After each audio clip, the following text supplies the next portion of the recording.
Well, morning, afternoon, evening to everybody. It's Tom from Came to Believe Recovery. Welcome to our Friday version of Recovery Live today.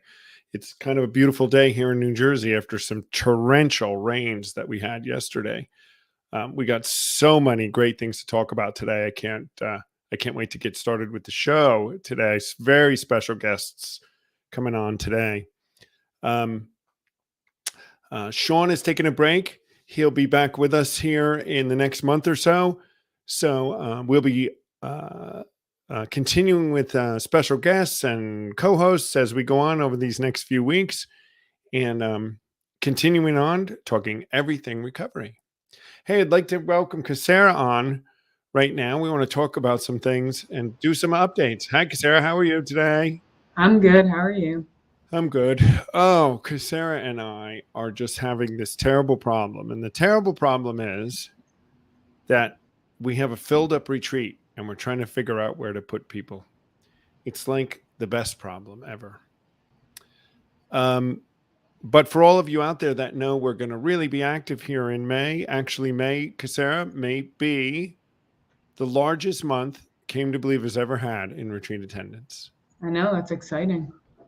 Right? It's 4 on-ground retreats going on in the month of May. We got California at Loma Mar, which is the one we're now scrambling to try to get some extra rooms in. The next weekend, we are going to run one in Wisconsin at the Sanctuary and in Leesburg. And then a week after that, we're back in California at Nevada City, and they're all filling up, right? Yeah, most of them already have over 30 people. I mean, the one in Wisconsin filled up within 2 days. Like it was getting close already to the quota. So I'm sure that one's going to close soon. So if you want to register for Wisconsin, make sure you do it this week or next week. It's the registry. I mean, because Sarah's been working like overtime because this is her when she's not on Recovery Live talking all things recovery. She's running our registration platform behind the scenes and doing a masterful job. But this wrench thrown at her today is really my fault. So I'll be on public to say the lack I of rooms. you. That's good. But when Ricky Wade, who's running it, and I were first talking about and to have this retreat, we had no idea. We actually thought if we get 20 or 25 for this first one, we'll be good. Yeah. And I was talking to him last night. I'm like, dude, could we have even? Yes, I guess now looking back, I guess we could have predicted with what all the hype that's going on. Mhm. But now it looks like we're going to have at least 40, right? Yeah, definitely. Could be. It's probably going to be more than that, but right now Hmm. it's looking like 40. So if you're interested in coming to a Came to Believe recovery retreat, um, uh, the go on our website right now and pick one of those retreats quick and sign up. And I don't know if you can get into Loma Mar, but give it a shot. We're going to open up some windows. If you go on for Loma Mar, right, because when you find that it's closed today, please come back on because we are going to open back up if it's not we want to get some other rooms and we're negotiating as quick as we can. California just is waking up right now, so we couldn't even call them to let them. I see D in our backstage studio there. We'll have you on in just a second, D. So excited. We will open up some. I mean, I'm sure we're going to have spaces to open up because they do have them. Yeah. So as soon as we're done Recovery Live, Casera and I are going to be scrambling with the Californians to try to get some space open. On top of that, I spoke with Tim Doyle in Kansas City this week, Casera, and that's going to be a go in the Kansas City retreat. Looks like they might have 30. It could be, Casera, that we don't even open registration. Oh, wow. That's good, though. Yeah. That's what you want. People excited to go since they've heard about it in so many other states. Now they're just revved up to get it going. So that'll be He's good. got a list of 30 people. And I'm like, it only holds a little more than that. And we're like, maybe we don't even open registration. That sounds good to me. That's less work for me. I just have And to check then, them all. yeah, and then we also, Carrie is working Yeah. on getting us into Indiana, which will be Mhm. that retreat will be fed by Chicago and Indianapolis. And Yeah, it's in a really good spot. Yeah, it's in a really great spot. Let's bring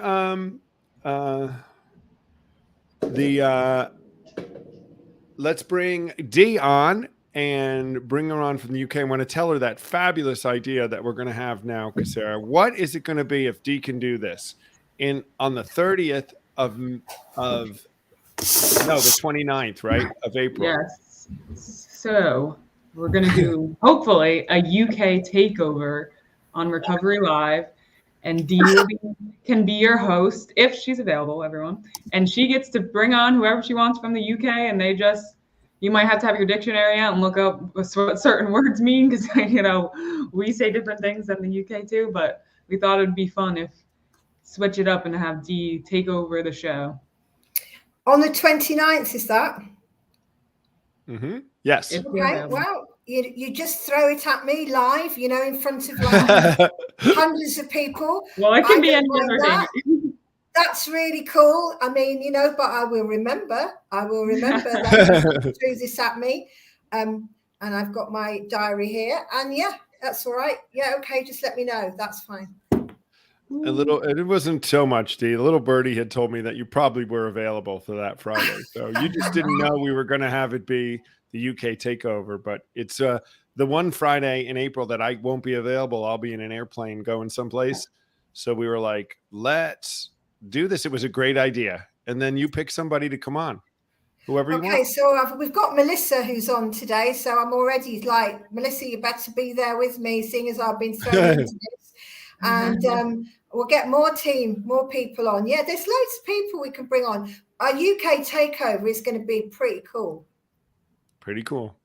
And then we'll have to take it back and get our independence from the UK again. Oh, you see, Sarah, no reaction when I do the independence. I don't even know what you're talking about, really. I mean, I didn't even know there was a thing. I didn't know it was a thing, So, I mean, we don't mind. We don't care. Let's welcome some of our viewers. We have Dale Barker's with us. Hey, Dale, from Christmas, Florida. Lisa Marie Bianca. She's saying NH Retreats in SWFL. I guess that's Southwest Florida. You can clarify that, Lisa, if you want. But we have one in Leesburg, not too far. Melissa, how are you? Good day. Melissa had some great news last week, starting a new Came to Believe retreat meeting, in Wales on ground. We'll support her in any way we can. That's fabulous news. Michael Mangus, #recovered. He wants a T-shirt, Kasara, right? He's already doing it. So, guys, we want to remind you while that's on, #recovered in the chat gets you a chance to win the shirt. That Kasara will run that later by the end of the show. Johnny Corbacero, where are you from, Johnny? Let us know. Tim Seitz, how you doing, brother? From Wisconsin up there. It's probably getting warm there eventually now. Thad Johnson, he's in with us too. So welcome, everybody. And today, guys, we're going to be talking about that wonderfully controversial subject of recovered versus recovering. Oh, I love this subject.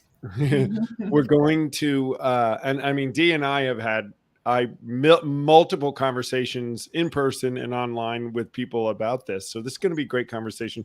Please put your questions and comments in the chat room, and we'll get to them as quick as we can. This is a big one that goes on in the recovery world. And we'll bring Kasara back on in a little bit and have her give us her perspective on it. But Dee, what do you, when we talk about recovered versus recovering, people, if you hear us, we introduce ourselves as recovered, right? Yep, that's what we do. We are recovered because the big book says we can be, right? It says that's what they did. Yeah, and also because it makes sense, and most people think it doesn't make sense, and it really does come down to understanding what the big book is telling us about what those guys did and why they called themselves recovered, and it's all in there. And I like to say I'm recovered. And when I first came back from a retreat, going back sort of 18 years ago or whatever, I was a little bit nervous to say recovered in general fellowship meetings because there was a little bit of a reaction going on. And at that time, I wasn't confident enough to say, yeah, but I think you've got the wrong end of the stick here. No, because I think that some people will believe that there's some arrogance, attached to it of, you're sat in a meeting, I'm recovered. And therefore, I'm just like this perfect human being who never makes any mistakes. That's completely, cool emotionally, has grown 100%. Well, no, what had happened to me was I'd been on the retreat and gone through steps 1 to 8, had an experience, worked them, and then learned about 9 to 12. And that experience, I had a spiritual experience. And which I got a defense against the thinking that preceded the drink. So I had the drink, or that it could be drugs, it could be overeating, it could be sex and love addiction, it could be gambling, it could be anything. But I got a defense against the thinking that said it was a really good idea to do it, despite all the evidence. And there's all sorts of terminology like the mental twist or obsession or blank spot, which describe that. I got a defense against that, and it was amazing because I didn't have a defense before. However, I came out into the world and I was growing, and I made mistakes. And I don't think, I made mistakes. There were some things that happened that, I had to learn from. So I didn't become like some sort of paragon of virtue. But I recovered from a hopeless state of mind and body, which is I didn't put alcohol in my body anymore, so it didn't kick off the phenomenon of craving.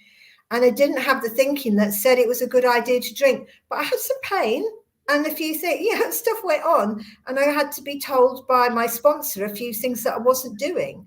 So the misunderstanding of recovered, I believe, the big book says it, and Dale is giving us, all sorts of quotes from the book of Alcoholics Anonymous. But however, there's a few people who will still say, well, I know they said recovered, but I'm recovering. Well, that's fine. It's up to you to say that. I just want to be able to say that I've recovered from this thinking that precedes the drink. And I can say it because I have. So I don't know. I'd love to know what people have to say about that. It is a misunderstanding of what it actually means. Right. And Dee, that's really important. We aren't here to tell anybody how to identify. If you feel like you're recovering, then you're recovering.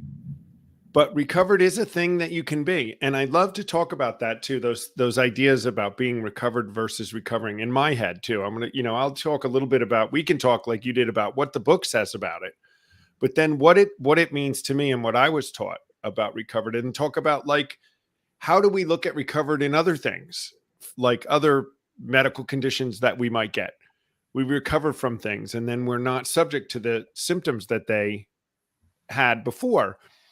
And we live normally without. So, right. We wouldn't consider. So let's talk about that a minute. I wouldn't say, if I have pneumonia and I get over, I'm recovered from pneumonia. Yeah. I wouldn't say, oh, I'm recovering from pneumonia forever. Like, it doesn't make sense to me, that kind of thing. If I am not experiencing the symptoms, if I am free of that temptation, that I have the defense against the drink or the drug or the behavior, and I'm living normal, I'm out of the hole. For my head, if I still am recovering, I'm less than. I'm not as good as everyone else. I still have things. It's a real psychological downer for me, along with, I don't think it's true for me. Yeah, I get that about the psychological thing, that I have recovered is important for me inside, because actually before I said I was recovered, and I was nervous because somebody might go, no, you're not, you're recovering. And if you say that, it means, that you think you're never going to relapse, etc. And I'm like, well, no, that's not the case. like you say, I mean, I'm thinking of like something like diabetes. So if you are diagnosed with diabetes, you've got loads of symptoms, then you're told, well, take injections so many times a day, and then you recover from the symptoms. And you do, as long as you take those, you recover from the symptoms. Then, you decide, it's all right, I don't need to take those injections anymore. They're not going to, I don't want them anymore. I've been feeling really good. I mean, people do that sort of thing. Well, the symptoms come back, and the symptoms of alcoholism can come back. The thinking that precedes the drink can come back if you don't work the program. So I look at steps after I've been at a retreat and I've done my step 8 list. I've got to go out and do step 9. I've got to work step 10, 11 and 12 in my life daily. I've got to look at myself as step 10, improve my conscious contact with God. I've got to go out and help people. And my experience is that people who don't do that, yes, of course they can relapse. It's not saying you can't relapse. And I've also heard people say that they need to think they're recovering. Otherwise, why would they work the program if they think they're recovered? I just don't get that at all. I don't understand that at all. So, there are things that people will say. And of course, anyone can call themselves recovering if they feel comfortable with that. I just think that psychologically, it's really important to know that, you're doing the right thing and, all those symptoms have gone. And that's not the symptoms of being a bit emotionally twisted at times, or a little bit, a bit messed up, or find an area that's deep inside which has not yet been healed. That's not the symptoms we're talking about. The symptoms are the thinking that precedes the drink. Or the behavior. It'll be all right. I can do that. I can go and do that. Let me just go and have one drink. It'll be different this time. Those are the symptoms I'm talking about. That's what makes me recovered. Yeah. Hey, let's say hi to there's Rena joining us today, Dee. From the UK. Rena's down in London, I believe, Croydon. She certainly is. She's recovered and says she's learning and growing. That's exactly right. We are living 10, 11, and 12. And that is a confusion, I think, Dee. We do 1 through 9 for our past. So, in simple terms, we've recovered from our past. We've recovered from that thinking. We've recovered from those hopeless state of mind and body that had us acting out. Where we start at 0, but we don't stay at 0 if we don't work our 10, 11, and 12. We continue to grow. We continue to work and watch for our things coming back. And if we stop, we could go back. But that is what a lot of people say. That's why they have to be recovering, because they're not cured. I think that's a misconception too. People confuse recovered with cured. I think that we've got to be careful with that, Tom. So I'm going to create a little bit of discussion here, because Dr. Bob called himself cured, and there is other recovered people who called themselves cured. They called it a cure. They did actually call it a cure. They did. So, but I can tell you an example, okay? So where I think it still works. So I work in the area of hepatitis C. So there is a treatment which is a cure. Okay, today it's like 98% cure, and people get well, and it's not as onerous as it used to be to have it. But if you if you go into a situation where you transmit hepatitis C again, you get it again. So then you'd have to have the cure again. You'd have to take the treatment again to get the cure. So if you put yourself in a situation where you are at risk, and that's not, I'm not talking about going into for alcoholics going in where there's drink, because it makes no difference to me now whether there's drink or not. It makes no difference. But if you choose to go and say, well, I'm not going to look at myself, I'm not going to talk to a sponsor, not going to do a step 10, I'm not going to try and improve this connection with this beautiful higher power that I've met, I'm not going to do that, and I'm far too busy with my life, I can't go and help newcomers and other alcoholics. So if you do that, you're putting yourself at risk for it coming back. And that is my experience. And I don't know exactly how it works. What I do know is that this loving God that I know healed me really quickly via spiritual experience of the thinking that preceded the drink. And I have not, and also some behaviors around sex and love. And it really was bad. I mean, that was really bad as well. And it was lifted. So that's a miracle. That's an absolute miracle. But I want to keep it. And what I can't do is not treat all the emotional stuff and all the other stuff because I think I'm all right, or not live joyously and freely, which Dale just mentioned there in the notes. People lived joyous and free because they were doing this stuff and got great joy from it. And it is wonderful. It really is wonderful.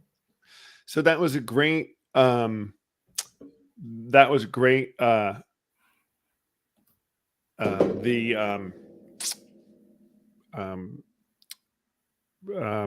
sorry, explanation of cured.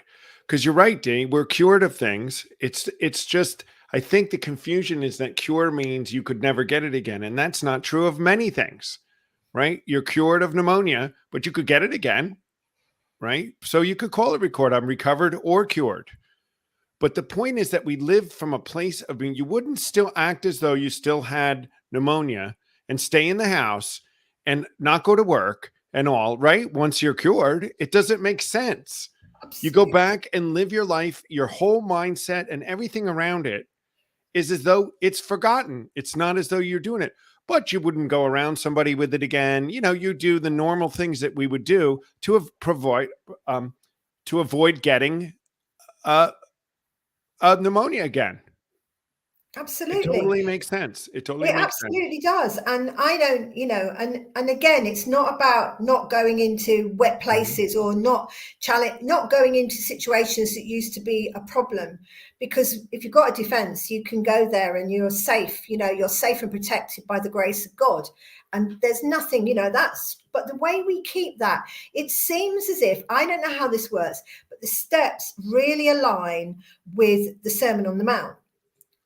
So they really align with Sermon on the Mount, and there's within that, if you are doing this stuff, which means that you are taking account, sometimes I think biblically it's called keeping accounts, and it's like we call it inventory in the big book. So if we're doing something like that, inventory, and we're also working with the picture kept changing then. Am I still on? You're on. Yeah. So if you're doing all those things, keeping close accounts of what's going on within you, I mean, things like selfishness, dishonesty, resentment, and fear, it says we've got to be able to look for them. And when we see them, then we need to be able to deal with them. It's not sitting static around this relationship with God. You can make or a creator, whatever you wish to call it. But this beautiful being, this lovely being, this amazing being that has healed you, wants to have a relationship. You've got to do some work around that. You can't just sit around, oh, well, I'm all right. Maybe go to church, and say a few prayers and maybe do a lot of demonstrative stuff. But what about relationship?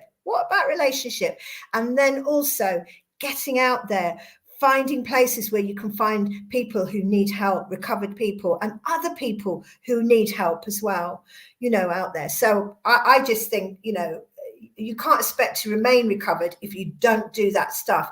And I've seen people relapse, and you can always see that, and that is up for them to see it, and they do see it. I'm thinking when you were talking about, we turn many people many times when we talk to them about the way the steps were done as the founders did them, and that they definitely changed their attitudes about being recovered versus recovering. I know when I teach step 7, and a lot of people don't, step 7 is taught differently, different places, and we teach it as the founders did, that if you've taken on the God of the founders, and if he is your manager, and you've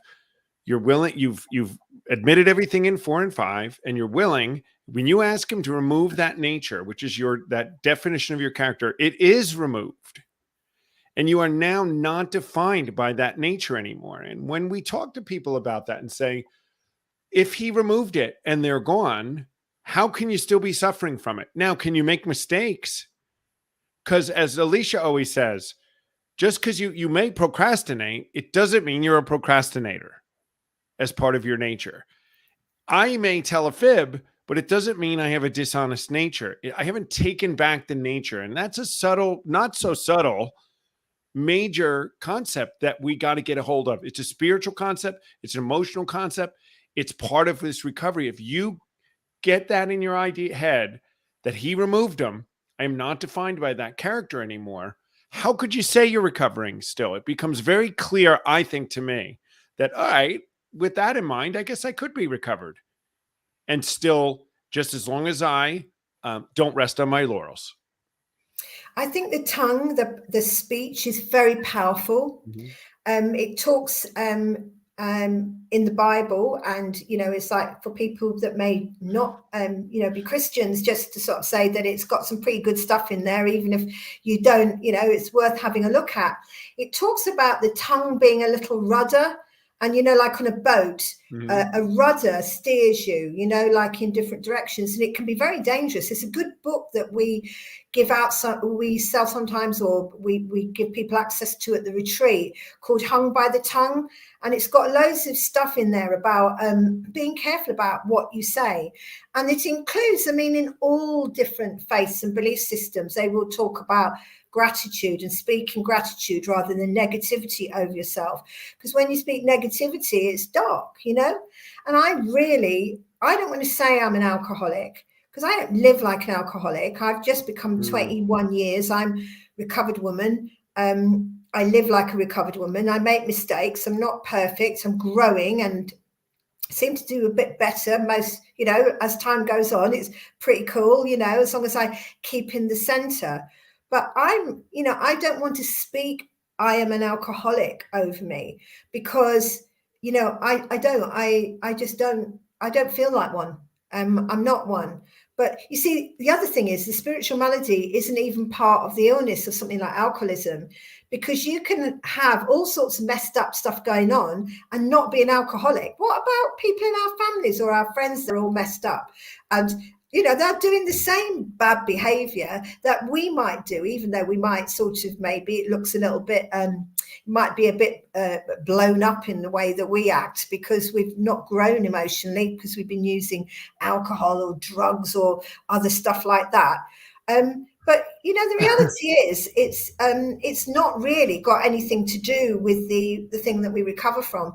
But our God, our beautiful creator, wants us to do this stuff, to look at ourselves, to help others, and to improve our conscious contact. And it seems to be part of the deal for the grace. And I don't know, it's a bit of an exchange. I don't know whether you call it an exchange or a deal or a partnership or our creator, but you can't just do nothing, in my experience, and have this joy and peace that Dale just talked about. I was just looking there. I wanted to say hello to Sharon, because I've not seen her for a while, and I could see that she's online there. So I would say hello. I'm just going to talk to, since the UK is going to take over Recovery Live at on the end of the month. So I'm just going to say, if you're around, Rena, on the 29th, we're taking it over, and that's it. You might not get it back. Melissa, we hope will be there. Please, Sharon, come and bring all the guys and the girls from Wales and from Ireland and from the UK, because it will be a blast. D, you're not taking it over today. It's not for a few weeks. I've just decided. I think I'll do it now. Because Sarah, we've created a monster. I'm gonna blame this on you. Although I was so happy about this, I forgot who we were dealing with. Look, now Rena's all into it. Yeah, this is not going to be good. Yeah. UK takeover. You won't get it back. Right. We'll shut you out. So I would love, the thing too is that whether we like it or not, right, Dee? I look in the book, and the book says they got recovered. They called themselves recovered. It's not like we made it up.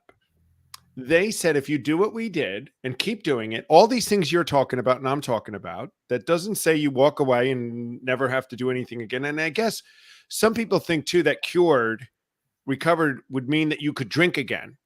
Well, yeah. It's not like if you're cured for pneumonia, you can't go you can get it again. You can't go or you can't stop doing your diabetes thing. So the book says we're recovered, but I'm going to give what point have you reached that? That is a debatable thing. I mean, that's for every person to decide. And if it takes you 6 months to work through the process to get to that mental place that says, okay, now I say I'm recovered, well, then that's how long it takes you. So, I mean, I think that's also something that we can be accused of, is that we have people saying that too quickly. You know, I think okay, so I do yeah, it's an interesting point. because you've heard that too, right? Yeah, well, one of the things I think about that is that this is a spiritual process. So people go through the steps. It's about whether you've got a defense against the first drink or not. So when you read Dr. Bob's Nightmare, it's quite, in the big book, it's quite interesting because he says that he got some cravings for 2 years. He says that he actually had some cravings. I think, you know, and whereas Bill Wilson, because he had no AA and no step 10, 11, and 12 straight after his spiritual experience, he was wondering whether to go into the bar or not, and then realized he needed to go and help an alcoholic. So what we're learning here is they gave us templates of how it can be and how to help us to understand that, you know, until Bill realized what he needed to do, which was help other alcoholics, but he didn't need to just be talking about God. He needed to talk about the illness, and he needed to help people understand about the problem. He was on the edge, okay?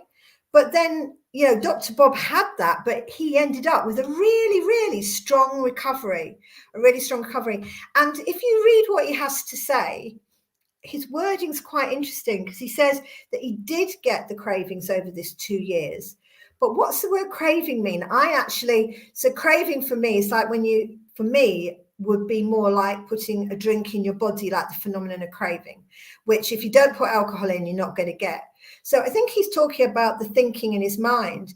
But he says there was never any point when I was ever near picking up a drink. So he had a defense. But he just struggled a bit, you know, with sometimes the thoughts coming in. And in step 10, it says we seldom think of alcohol. It doesn't say we never think of alcohol. It says we seldom do. And then we recoil like a red hot flame if we're working the program. So I think that, you know, some people get a complete, like, it's gone. I've never thought about it again. And if that's what recovered means, you know, that's cool. And but then sometimes in 6 months down the line, maybe they don't do 10, 11, and 12 for a while because they think they're all right. And suddenly it's like, whoa, I had some thoughts, you know.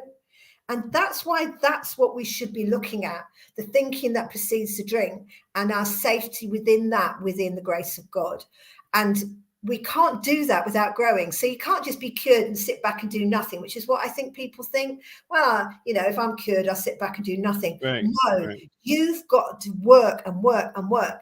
You've got to go out. There's lots to do. I mean, Tom, you and I, we know, we talked about it. There's a lot to do if you're going to carry this message. It's, you know, it's tiring at times. And sometimes I don't want to because I can be very, I don't know, selfish. You know, and then I have to ask God to remove my selfishness and get on and ring the newcomer that's wronged me at an inconvenient time because I don't feel like it. So that's what I think about, you know, how soon you become recovered.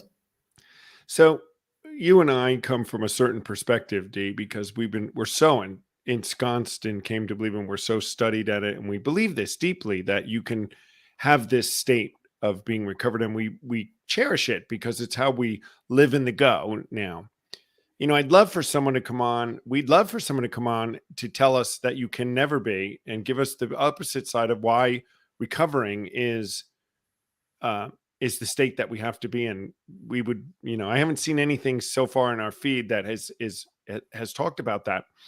But let's bring Kasara on. Kasara is our normie from the back and has worked in recovery and in different aspects, and may have a different perspective. We'd love to bring her on and hear what she thinks about this whole recovering, what she's heard in her experience with dealing with addicts and things in other places, about what's her perspective on this whole topic.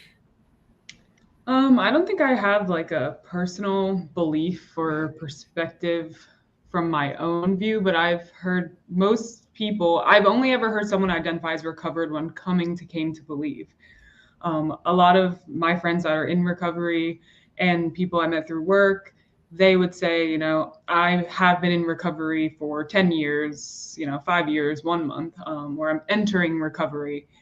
So it's always been seen more as a journey, not that it's something tasking or that they don't feel that they've had, in our terms, like the spiritual malady lifted. It's just that's how they identify. Um, and I think both is valid. I think that it's really up to the person. I just like, I'm from my, I guess, perspective, like I just believe that people are autonomous in everything, and that includes substance use and recovery and recovered. So if you feel that you're recovered and that's how you want to identify, then that's great.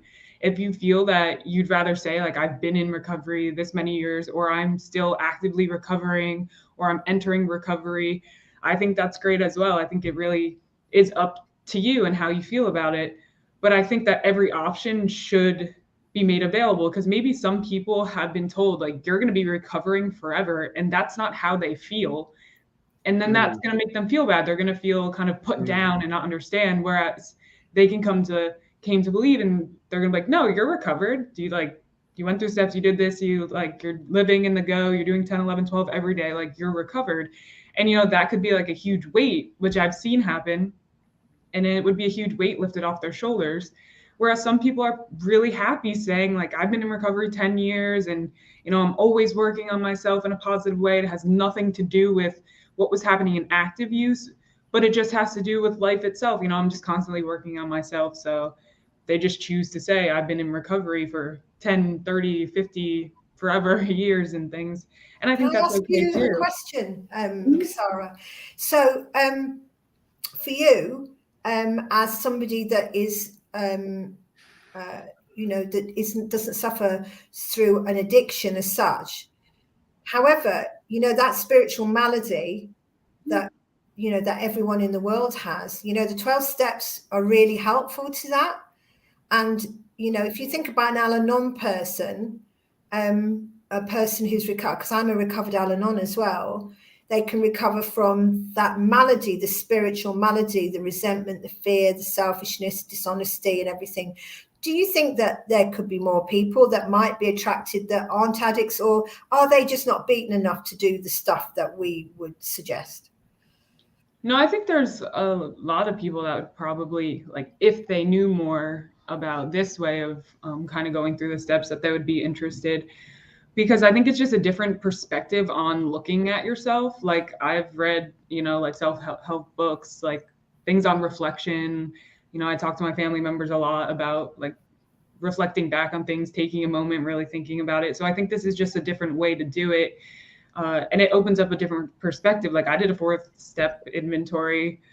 Like, I went through all of that, especially on the virtual retreat, and I've gone through like reading through the legacy guide and stuff. So I think that it's beneficial. It's just a different perspective. And a lot of people might be attempting to do what happens at a retreat on their own and not realizing it. So then when they maybe see something about Came to Believe and they come to a retreat, they're like, this is what I've been trying to do with myself, but I didn't have the structure. I didn't have the necessary support. I didn't have like all these great people around me doing it with me. And now I see it clearly. So I think it just offers like a great perspective for self-reflection, even if you're not in active use or have never been in active use.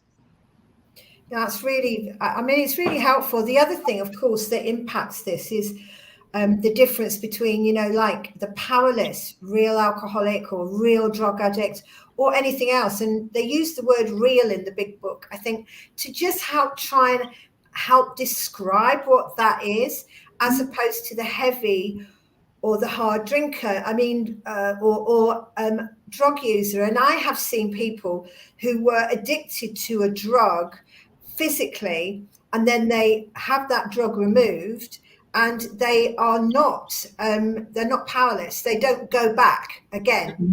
They just, they tried it, they took too much, and then they needed to. So that's described in the big book. It's, I think it says something like given a sufficient reason, they Right. can stop or moderate, for good. That's the thing. And it talks about, falling in love, doctors will tell you something and stuff like that.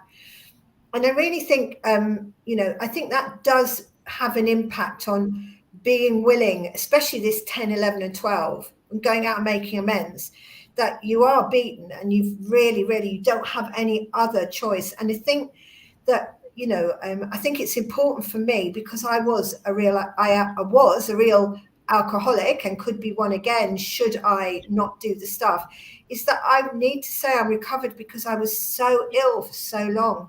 I was in the center of it. I don't want to be in the center of it anymore. And the other thing is, which is all in the feed, so just have a good look in that feed, especially Dale Barker. He's great at cutting and pasting. All the quotes, how many times it says, I think 60 times it says recovered in the big book, and something like 3 times it says recovering. So, I mean, there is something to that, even if you don't like what we're saying. There's got to be something to that, because that's what the big book says.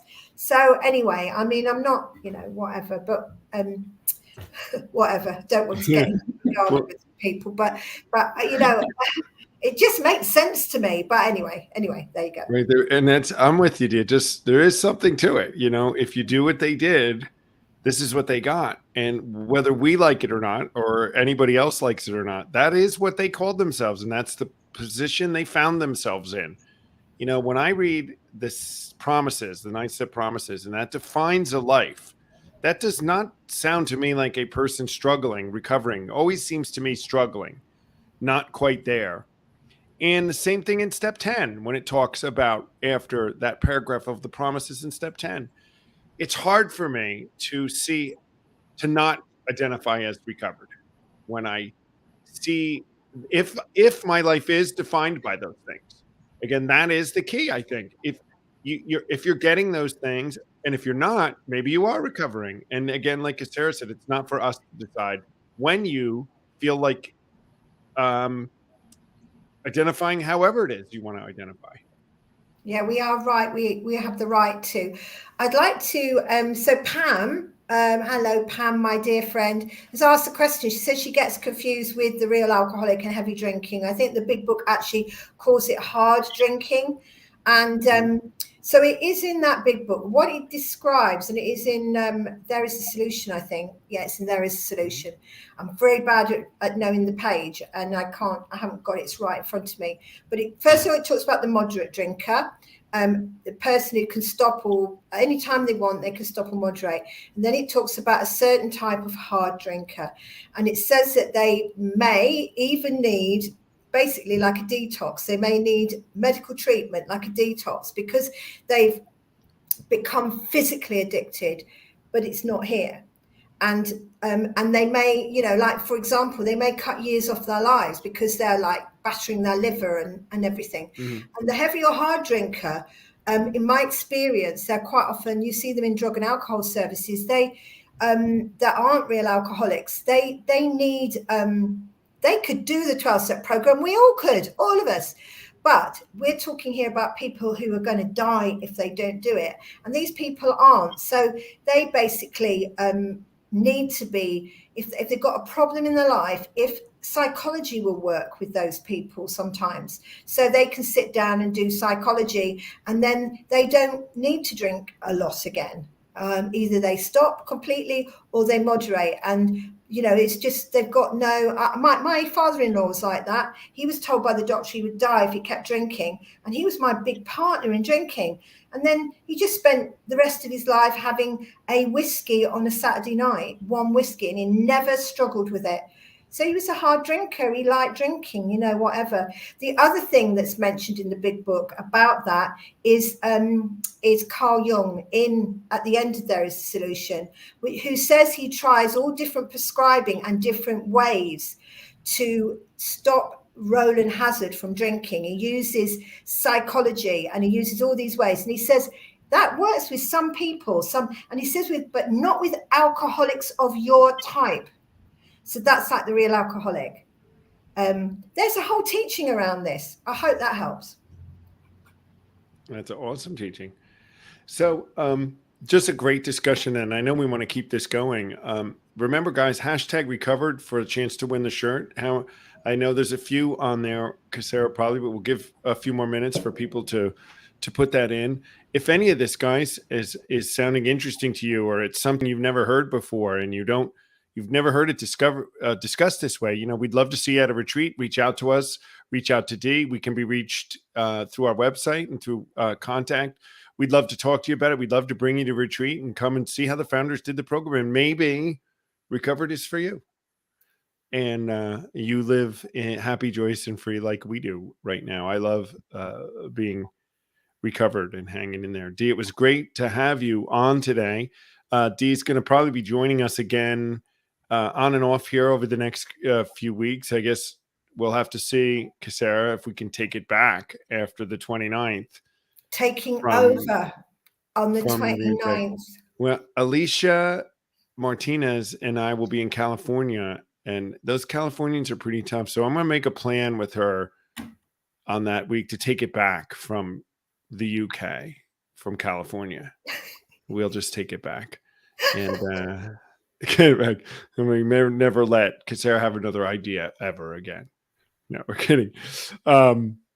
So, Dee, thanks very much for coming on. Have a great weekend. Casera, why don't you pop back on? We'll see you, Dee, in the next stream soon. So have a great weekend. Casera, why don't you pop back on and let's run our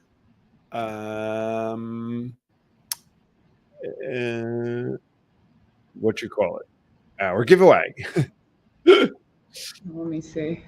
Let's see if we can do it now. I don't know if we're going to do it live, but you can run it right behind the scenes and see what. Yeah. Cause all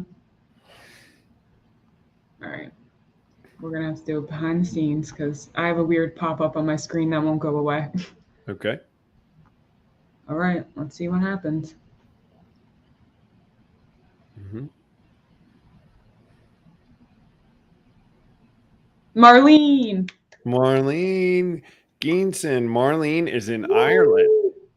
Wow, that's awesome. Congratulations, Marlene. Lisa will have a shirt out to you, or actually Dee will probably have the shirt out to you. Yeah. We'll get one to you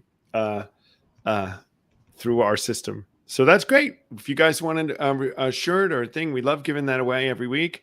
Coming on, hashtag recovery. We have some new things coming as the months go on. We're going to give some different things away. It won't be just Dale Barker hashtag takeover. Like, what's that about?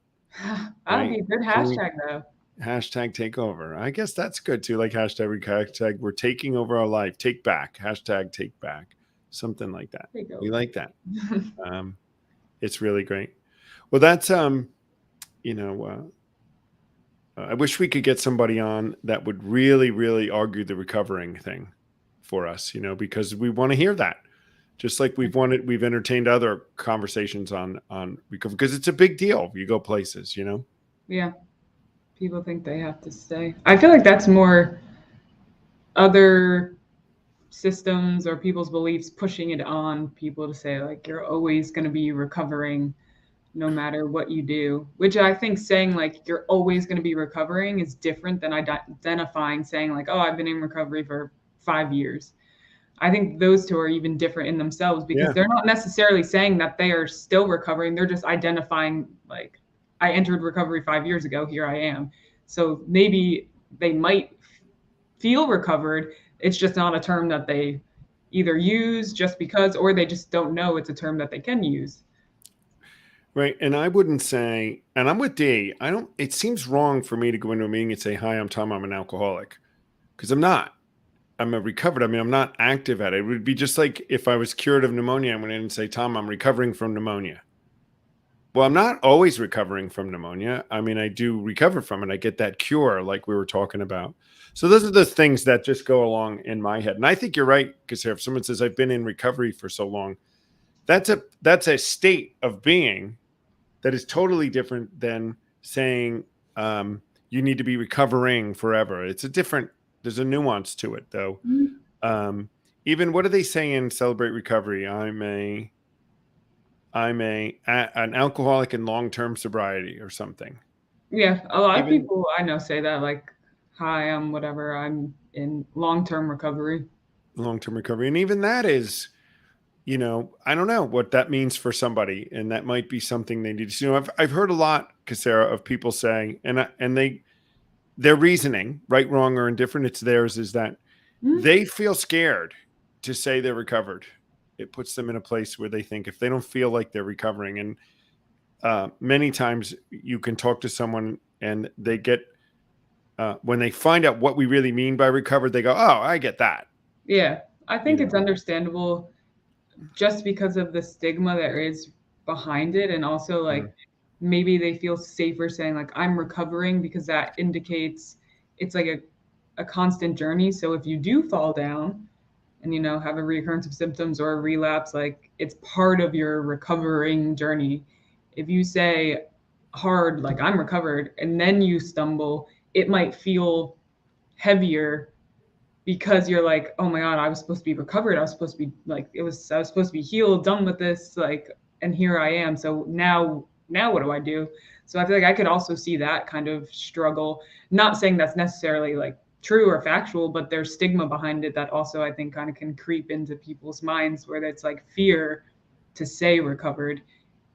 So then they come to a retreat and then they're like, look at this support system I have, and look at all these people with different backgrounds, different stories, different, like sometimes everyone has fallen down before, but here they are still today saying they're recovered. So I think that's really important too, to learn from and to understand that as well.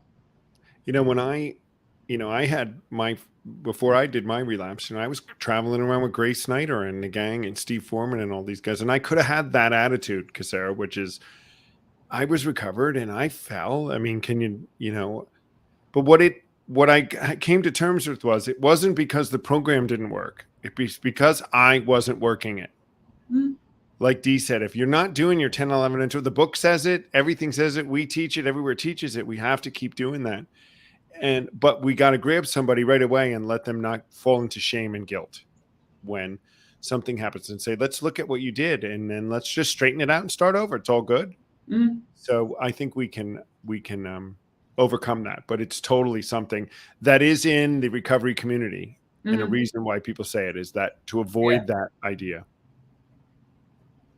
I just want to reiterate again, guys, we love, again, great conversation today. If anything of this interests you, we have the retreats coming up in May. We're going to be in Loma Mar, California at Redwood Glen, and on Mother's Day weekend. What a gift for your mother if you're somebody. I know my mother would have sent me that on Mother's Day weekend back when I was drinking, and it would have been the best gift I could have ever given her. The next weekend, you'll be up in Rice Lake, Minnesota at the Sanctuary, and in Leesburg, Florida. And Leesburg is the kind of home retreat for Came to Believe Recovery and Came to Believe. The next week, we're going to be back out in Nevada City, California, which is outside of Auburn, outside of Sacramento, up in the mountains.